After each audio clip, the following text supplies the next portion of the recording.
Welcome back, everyone. Attackers over the weekend stole hundreds of NFTs from NFT marketplace OpenSeas. The panic began after a spreadsheet compiled by the blockchain security service PeckShield counted 254 tokens stolen over the duration of the cyber attack, with the bulk of the attacks taking place between 5 p.m. and 8 p.m. An estimated value of stolen tokens stand at more than $1.7 million. For more on this, we're joined by Michael Skiba, international financial and cybercrime expert. Michael, welcome to the show. Huge players here in the NFT game saw their tokens stolen, including Decentraland and Bored Ape Yacht Club. We also know the popularity of OpenSeas. The first question I think that so many of us are thinking is, how could this happen? Yeah, and it all boils down to that social engineering aspect. So the reports are still coming in as far as what actually happened. But I think what we're seeing is that really was that social engineering. It was a bunch of pop-ups that were coming up to certain users, targeted users. Because we think it happened between 5 and 8 p.m., I think it was a highly targeted phishing attack. They knew those users were going to be on at that moment. But it happened through the pop-ups. Those pop-ups would come up and maybe the users didn't read them thoroughly. And they were led down that string until eventually the hackers penetrated into their system and into their NFT wallet, thus stealing their funds. So Molly White, for our viewers that don't know, she runs the blog Web3 is Going Great. She estimated, like we mentioned, the value of the stolen tokens at more than $1.7 million. What happens now that these NFTs have been stolen? Yeah, and this is what's interesting. This is what's very intriguing about the whole NFT world is that it's unlike regular Bitcoin. Bitcoin's like physical assets, dollar for dollar. NFTs are kind of nebulous. We see them being used in videos and audio. So what we're going to see here is, what is the real value? What was the value of what was stolen? And what we're hoping here is that this is kind of an awareness and awakening, because the NFTs are fairly new. OpenSeas has only been around since 2017. So what we hope is that this is going to kind of bring some awareness to it. Maybe, and these high growth companies like OpenSeas, which grew from 95 million in 2017 to 32 billion this year. So when you have that growth, they're focused on managing that asset, but they need to keep up with the security protocols as well.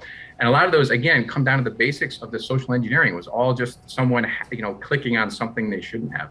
I mentioned the popularity of OpenSeas a moment ago. We're seeing a tweet from them right now. They've become such a valuable company when it came to the NFT boom. What does this indicate for OpenSeas' future?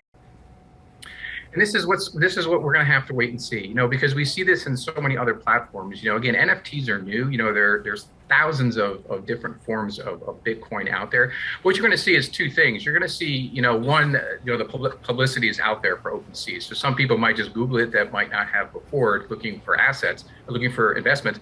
But secondly, the scammers are going to be drawn to this market, a little bit more, because they realize that this is a vulnerable market, because it is quote unquote new. We find it, it's kind of like candy to a child. They're going to be naturally drawn towards this. And again, it's like when you buy a new car, they say, well, don't buy the first model year it comes out, because they're working out the kinks. This is what happened, I think, with OpenSeas, so we'll have to wait and see. Hopefully they can put some stronger security protocols in place to protect the users. NFTs are relatively new, Michael. How vulnerable are these marketplaces to attacks like the one we just saw over the weekend? Is the security where it needs to be? Yeah, and that's where, again, when you have these high growth companies, they simply don't have the manpower, to put that effort into it. Again, when you're growing, from millions to billions in a matter of years, just managing those assets is huge. So what you have to do is have the security that goes along with that. And again, we saw that originally when crypto was first introduced, the scammers, the criminals were drawn to it because it's really difficult to be tracked. I mean, we're seeing some momentum now with law enforcement, and some agencies, but it's just so difficult from a jurisdictional perspective to figure out what was stolen, how it was stolen, to actually trace it. It's a really heavy lift. So this is what we're going to have to see, is how these NFTs, how we can work out maybe an investigative protocol. We can fall back on some of the things we use in Bitcoin and crypto, but this is a unique asset. So it's going to be interesting to see how this pans out. Is an attack similar to this just inevitable moving forward?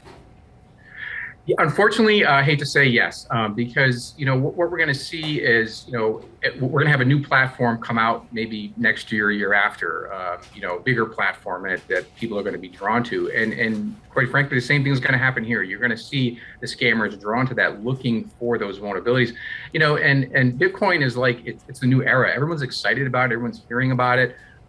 People that might not normally even think about investing in this form of currency will do that. So it's just drawing a lot of attention all the way around, and of course it's drawing money in, money for the criminal element to focus on.